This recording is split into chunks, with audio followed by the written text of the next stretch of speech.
Hey, what's up everyone? Welcome back to the channel.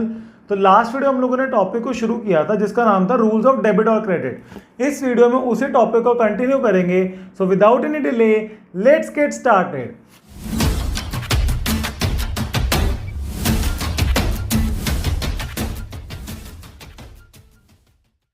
देखो sir, last video में मैंने तुम लोगों को क्या समझाया था, मॉडर्न अप्रोच और ट्रेडिशनल अप्रोच शुरू की थी, जिसमें मैं तुम्हें ट्रेडिशनल अप्रोच की क्लासिफिकेशन अलॉन्ग विद उसके रूल से समझा चुका था। आज हम उसी ट्रेडिशनल अप्रोच के क्वेश्चंस को ट्राई करेंगे। एक बार मैं ट्रेडिशनल अप्रोच को रिवाइज करवा देता हूँ। 3 तरह की क्लासिफिकेशन ऑफ अकाउंट्स होती है ट्रेडिशनल अप्रोच में। The number 1 is personal account, second is your real account, third is your nominal account. Personal accounts में 3 फर्दर क्लासिफिकेशन है, नेचुरल पर्सन, आर्टिफिशियल पर्सन और रिप्रेजेंटेटिव पर्सनल अकाउंट। अब real accounts में क्या पढ़ते थे, जितने भी टेंजिबल और इनटेंजिबल एसेट्स के बारे में एक्सेप्ट डेटर्स, कि डेटर्स को नहीं लेंगे क्योंकि डेटर्स मेरे पर्सनल अकाउंट में आते हैं। नॉमिनल अकाउंट में हम लोग क्या करते थे, जितने भी एक्सपेंसेस और लॉसेज हैं और इनकम्स और गेन है वो सारे नॉमिनल अकाउंट पे आते थे। इस क्वेश्चन में हम लोगों को क्या बताना है, उसने बोला है कि जितने भी मैंने तुम लोगों को अकाउंट दिए ना, इनको क्लासीफाई करो, बताओ कि ये मेरे पर्सनल अकाउंट है, रियल अकाउंट है या नॉमिनल अकाउंट है। देखो सर, सबसे पहला कैश अकाउंट। कैश मेरे बिजनेस के लिए एसेट होता है और एसेट का कौन सा अकाउंट होता है सर, रियल अकाउंट। तो ये हो गया रियल अकाउंट। नेक्स्ट है बैंक अकाउंट। बैंक में ना बहुत ज़्यादा डिबेट होती है कि सर बैंक तो एक एसेट है तो इसको रियल अकाउंट में क्यों नहीं डाला। बैंक मेरा पर्सनल अकाउंट होता है क्योंकि जो भी मेरा बैंक अकाउंट खुलता है ना, वो एक पर्सन के नाम पे खुलता है या तो कोई फर्म के नाम पे खुलता है, इसीलिए मैं बैंक को हमेशा पर्सनल अकाउंट में डालता हूँ। तो यहाँ पर आ गया बैंक पर्सनल अकाउंट। देखो सर, नेक्स्ट आउटस्टैंडिंग सैलरीज, इसको क्या बोलते थे, रिप्रेजेंटेटिव पर्सनल अकाउंट। तो आउटस्टैंडिंग सैलरीज हो गया पर्सनल अकाउंट। सर सेल होती है मेरे नॉमिनल अकाउंट, क्योंकि it is nothing but income है एक तरह की। मतलब जैसे सेल किया तो कॉस्ट माइनस कर दी तो जो बाकी का बचा उसको इनकम ही बोलता हूँ, प्रॉफिट बोलता हूँ उसको। तो ये मेरा आ गया nominal account. Outstanding interest again है personal account. Lease hold property, lease hold property एक एसेट है तो ये मेरा हो गया रियल अकाउंट। सर ड्राइंग्स, अच्छा एक बात बताओ, ड्राइंग्स कौन करता है सर, ड्राइंग्स ना प्रोप्राइटर करता है पर्सनल पर्पस के लिए।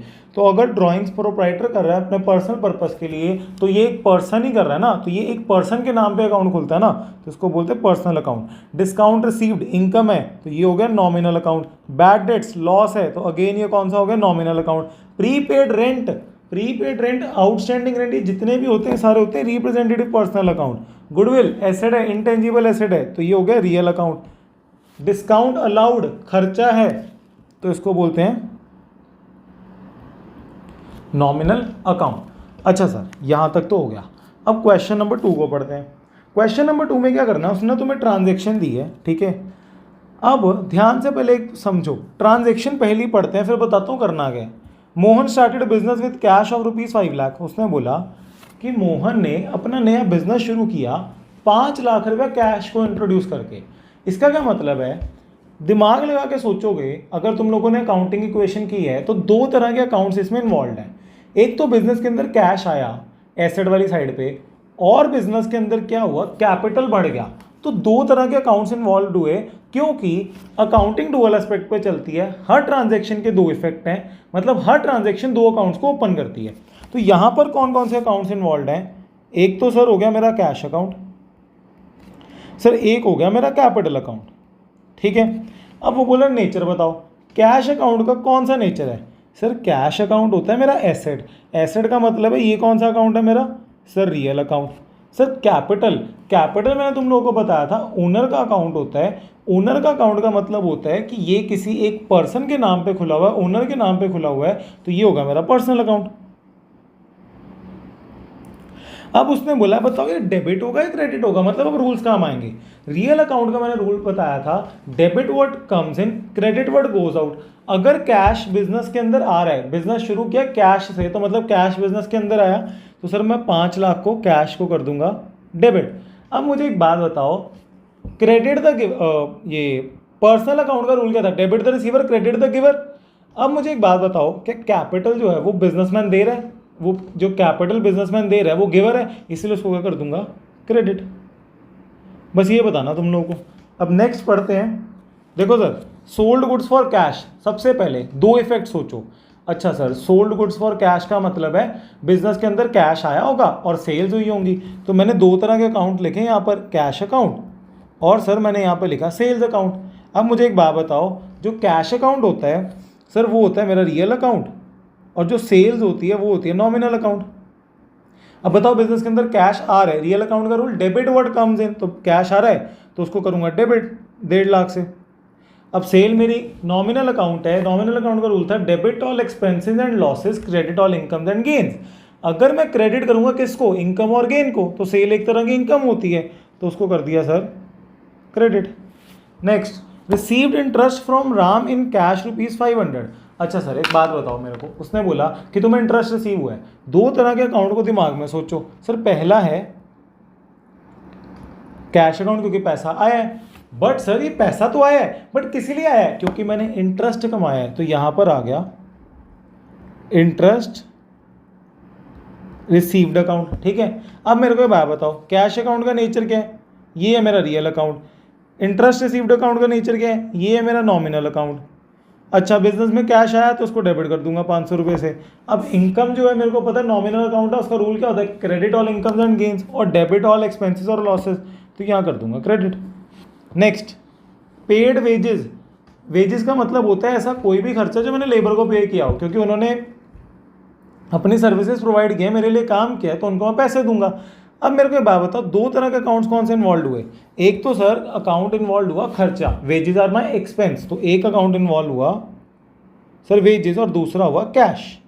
तो वेजेस हो गया नॉमिनल अकाउंट और मेरा कैश हो गया रियल अकाउंट।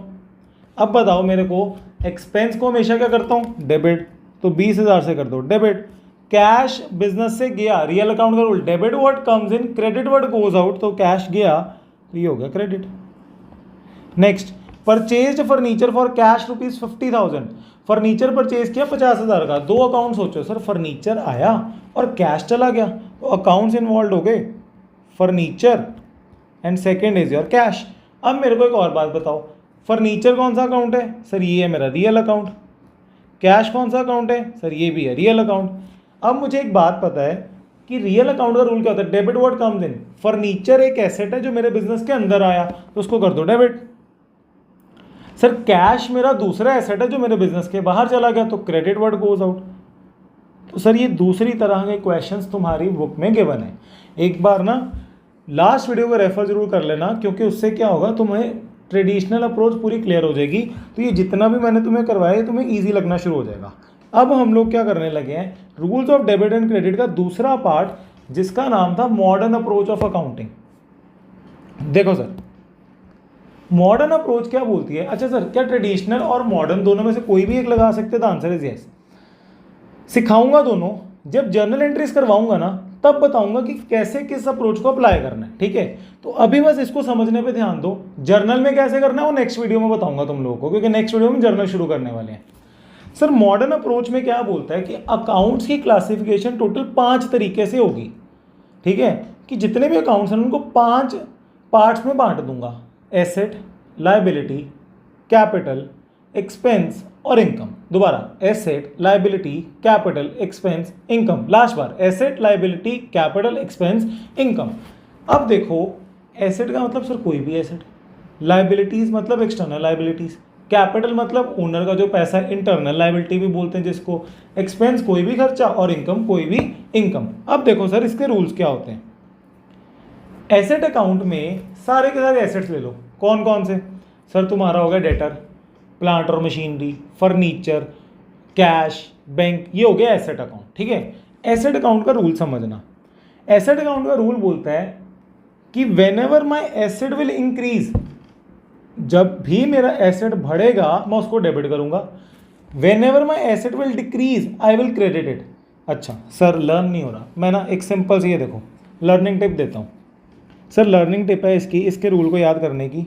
एड्स का मतलब देखो, ये साइंस वाला नहीं है, सुनो ये याद रखना, एसेट इंक्रीज डेबिट, बड़े सिंपल से याद रखना। Aids, asset increase debit. अगर एसेट इंक्रीज डेबिट हो रहा है तो एसेट जो डिक्रीज होगा उसको कर दूंगा क्रेडिट। सिंपल है, यस सर। ठीक है, अब दूसरा लायबिलिटी। यहाँ पे लायबिलिटी अकाउंट का मतलब क्या है, वो सारी लायबिलिटीज जो मेरे बिजनेस की एक्सटर्नल लायबिलिटी है। एक्सटर्नल लायबिलिटी का मतलब जो मैंने पैसा बाहर वालों को पे करना है। अच्छा, इसका रूल क्या होगा, लायबिलिटी जब भी इंक्रीज होगी तो क्रेडिट करूंगा, डिक्रीज होगी तो डेबिट करूंगा। सर रूल देता हूँ ना, देखो लर्निंग टिप्स सुनो sir. L I C sir समझा नहीं, देखो लायबिलिटी इंक्रीज क्रेडिट, अगर इंक्रीज को मैं क्रेडिट कर रहा हूं तो डिक्रीज में क्या करूंगा, डेबिट। अच्छा दोबारा से, एसेट में learning tip aids, asset increase debit, ठीक है, एसेट डिक्रीज क्रेडिट। लायबिलिटी में liability increase credit, liability decrease debit. अच्छा सर ठीक है, समझ गए। अब सर कैपिटल, कैपिटल का मतलब ओनर ने जो पैसा दिया है। अब सर कैपिटल का रूल कैसे याद करें, एक दिमाग लगाओ, कॉमन सेंस बताओ, कैपिटल मेरे बिजनेस की लायबिलिटी होती है, द आंसर इज यस।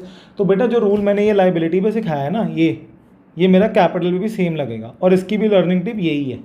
ध्यान रखो ना यार, कैपिटल हमारी लायबिलिटी होती है, अगर कैपिटल मेरी लायबिलिटी होती है तो वही वाला रूल उस पर भी लगाओ।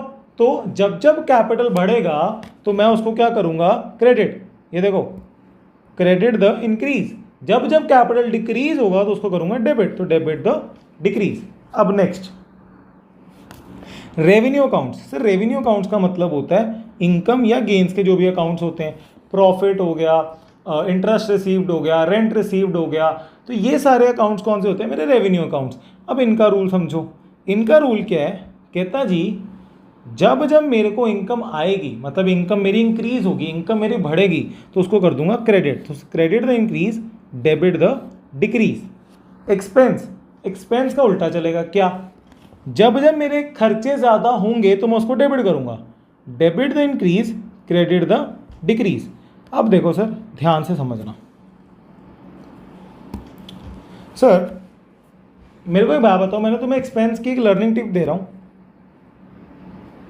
मेरे को एक बात बताओ, जब जब तुम्हारे एक्सपेंस बढ़ रहे हैं तो डेबिट होता है, ठीक है। इसका मतलब है जब जब मैं खर्चा ज़्यादा कर देता हूँ ना, तो सर मैं सच्ची बता रहा हूँ, घर से बहुत डांट पड़ती है, जितना खर्चा ज़्यादा किया उतने घर वालों की डांट खाऊंगा। इसका मतलब है एक्सपेंस इंक्रीज होगा तो डांट पड़ेगी, और डांट वर्ड यूज होता है डी से, सो डी से डेबिट। काफ़ी फालतू की टिप है बट लर्न करने के लिए चलेगी। देखो जब जब खर्चा बढ़ेगा तो क्या होगा, डांट पड़ेगी, डी से डांट, डी से डेबिट, तो debit the increase, credit the decrease. ठीक है सर, एक बार दोबारा रिवाइज करवा रहा हूँ। 5 तरह के अकाउंट्स हमने मॉडर्न क्लासिफिकेशन में पढ़े, एसेट, लायबिलिटी, कैपिटल, एक्सपेंस और इनकम। एसेट में रूल लर्निंग टिप क्या बताई, aids, asset increase debit, asset decrease credit. दूसरा लायबिलिटी, लायबिलिटी में क्या बताया, LIC, liability increase credit, liability decrease debit. Sir capital भी लायबिलिटी होती है तो सेम रूल अप्लाई करो। एक्सपेंस में क्या बताया, जब जब खर्चा बढ़ता है तो डांट बढ़ती है, सर डांट बढ़ती है तो डी से हो गया डेबिट, तो debit the increase, credit the decrease, और जो एक्सपेंस पे रूल लग रहा है उसका उल्टा रूल लगेगा मेरा इनकम के ऊपर। अब देखो सर मॉडर्न अप्रोच के बेस पे क्वेश्चंस करता आता हूँ। Analyse the following transaction, state the nature of account and state which account will be debited and which account will be credited on the basis of modern classification of accounts। Sir main word है modern classification, क्योंकि अगर तुमने यही नहीं पढ़ा classification के ऊपर classify करना तो क्वेश्चन गलत हो जाएगा। देखते हैं सर, उसने बोला Dinesh started business with cash ₹5 lakh, 5 lakh रुपये उसने बिजनेस से शुरू किया। अकाउंट्स कौन कौन से इन्वॉल्व है अभी बताया, एक तो बिजनेस में कैश आया, दूसरा बिजनेस में आया कैपिटल। नेचर ऑफ अकाउंट कौन सा है, सर ये मेरा एसेट है। अगर यही मेरी ट्रेडिशनल अप्रोच होती तो कैश अकाउंट को रियल अकाउंट मानता, ठीक है, कैपिटल अकाउंट को पर्सनल अकाउंट मानता, बट यहाँ पर कौन सा कैपिटल अकाउंट, ये मेरा कैपिटल अकाउंट ही है। हाउ इफेक्टेड, हाउ इफेक्टेड का मतलब है इंक्रीज हो रहा है डिक्रीज हो रहा है। मुझे एक बात बताओ, जब मैं बिजनेस के अंदर बिजनेस को शुरू कर रहा हूँ तो इससे मेरा कैश हो रहा है इंक्रीज, तो यहाँ पर लिखूंगा इंक्रीज। अब बताओ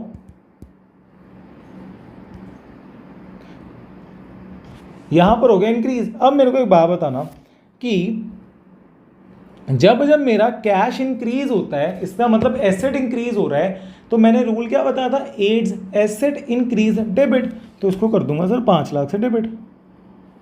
सर कैपिटल है, जब मेरे बिजनेस में कैश आ रहा है मतलब नया कैपिटल आया, कैपिटल बढ़ गया, तो मतलब कैपिटल मेरी होती है लाइबिलिटी, तो लाइबिलिटी भी बढ़ी तो लाइबिलिटी इंक्रीज क्रेडिट, तो हाउ इफेक्टेड ये भी हो रहा है इंक्रीज, तो ये होगा credit. Next, borrowed from Naresh ₹1,00,000। Sir इसका क्या मतलब है कि मैंने नरेश से पैसा बोरो किया, मतलब बिजनेस में कैश आ गया और नरेश मेरा क्रेडिटर बन गया। क्रेडिटर बनने का मतलब क्या होता है कि मुझे अब नरेश को पैसा वापस करना है। तो दो अकाउंट कौन कौन से खुलेंगे, एक खुलेगा कैश अकाउंट, दूसरा होगा सर नरेश अकाउंट। अच्छा एक बार मेरे को बात बताओ, कंफ्यूज मत होना, ट्रेडिशनल अप्रोच से कैश अकाउंट कौन सा है? सर ये है real account. Sir Naresh account, sir personal account. Very good. अब देखो सर, कैश अकाउंट अगर मैं बोल रहा हूँ मेरा मॉडर्न अप्रोच से कौन सा अकाउंट है? सर ये है मेरा एसेट अकाउंट। नरेश कौन सा है? सर नरेश ना मेरे बिजनेस में हो गया क्रेडिटर, मतलब उसको पैसा देना है, पैसा देना तो वो मेरी होगी लाइबिलिटी। अच्छा कैश अकाउंट, बिजनेस में जब मैंने उधार लिया तो कैश आया, how affected, it is increase, ये अपवर्ड एरो मतलब इंक्रीज हुआ है। अच्छा लाइबिलिटी बढ़ी है या कम हुई? सर लाइबिलिटी बढ़ गई, अभी नहीं बाद में पेमेंट करनी पड़ेगी उसको, तो सर ये होगी मेरी लाइबिलिटी इंक्रीज। रूल याद करो, एड्स एसेट इंक्रीज डेबिट, तो इसको कर दो डेबिट। लाइबिलिटी इंक्रीज क्रेडिट, तो इसको कर दो क्रेडिट। ठीक है sir. Next, purchase furniture for cash, दो अकाउंट, एक तो कैश अकाउंट, एक हो गया फर्नीचर अकाउंट, दोनों ही मेरे एसेट अकाउंट है। हाउ इफेक्टेड, जब मैं फर्नीचर को परचेज करता हूं तो कैश मेरे बिजनेस से चला जाएगा और फर्नीचर मेरे बिजनेस में आ जाएगा, तो कैश डिक्रीज हुआ और फर्नीचर इंक्रीज हुआ। अब मेरे को एक बात बताओ, जब मेरा फर्नीचर इंक्रीज होता है, एसेट इंक्रीज को करता हूँ डेबिट, तो 15,000 से फर्नीचर को कर दिया डेबिट, और जब मेरा एसेट डिक्रीज होता है उसको करता हूँ क्रेडिट, तो कैश को कर दिया credit. Sir last, sold goods for cash to Kiran, उसने क्या बोला कि मैंने गुड्स को बेचा है किरण को। तो मेरे को एक बात बताओ, दो तरह के अकाउंट्स इन्वॉल्व होते हैं, एक होता है कैश अकाउंट, एक होता है सेल्स अकाउंट। अच्छा सर तुम लोग एक बात को ध्यान में रखना, यहाँ पर ना कई लोग कंफ्यूज होते हैं कि सर यहाँ पर मैंने किरण का अकाउंट क्यों नहीं खोला। किरण का अकाउंट ना तब खोलेंगे जब मैंने क्रेडिट पे गुड्स बेचे हों। इसका मतलब है कि गुड्स मेरे बिजनेस के अंदर से चले गए और किरण डेटर स्टैंड हो गई, उससे पैसा आना है, बट अब उसने पैसा दे दिया, तो पैसा दे दिया, मेरी इनकम होगी, सेल मैंने रिकॉर्ड कर ली, इनकम आ गई, मेरे को रिसीव होगी, कैश आ गया, तो इसीलिए मैंने किरण का अकाउंट नहीं खोला। इसमें किरण का अकाउंट खोलता अगर क्रेडिट पे गुड्स बेचे होते तो सर नेचर है ये मेरा एसेट और सेल्स है मेरा कौन सा अकाउंट, रेवेन्यू अकाउंट, जो इनकम है। अब मेरे बिजनेस में कैश आया, एसेट इंक्रीज डेबिट, तो ये इफेक्टेड हुआ ऊपर और ये डेबिट वाली साइड पे आ गया 25,000। सेल्स मेरी इनकम है, मैंने तुम लोगों को रूल क्या सिखाया था कि जब जब इनकम बढ़ेगी उसको करना है क्रेडिट, ये मैंने कर दिया 25,000 से क्रेडिट। सो आई होप तुम लोगों को मॉडर्न और ट्रेडिशनल अप्रोच क्लियर होगी। जर्नल करने के लिए ना दो चीज़ों, दो बेस हैं, दो याद रखना चीज़ें, क्या, डुअल एस्पेक्ट पे अकाउंटिंग होगी, सेकंड इज रूल्स क्लियर होने चाहिए। सर रूल्स क्लियर है ना, journal ledger, cash book, purchase return, sale और सेल रिटर्न, ये 6 के 6 चैप्टर हो जाएंगे अगर तुम्हें जर्नल और ये रूल्स आते हैं। रूल्स नहीं आते तो बेटा तुम्हें कोई नहीं बचा सकता, सारा साल भी अकाउंट्स पढ़ते रहोगे तो समझ नहीं आएगा। ठीक है, so I hope you like this video. If you really like this video, so please like, share and subscribe to the channel. Thanks for watching, see you in the next video.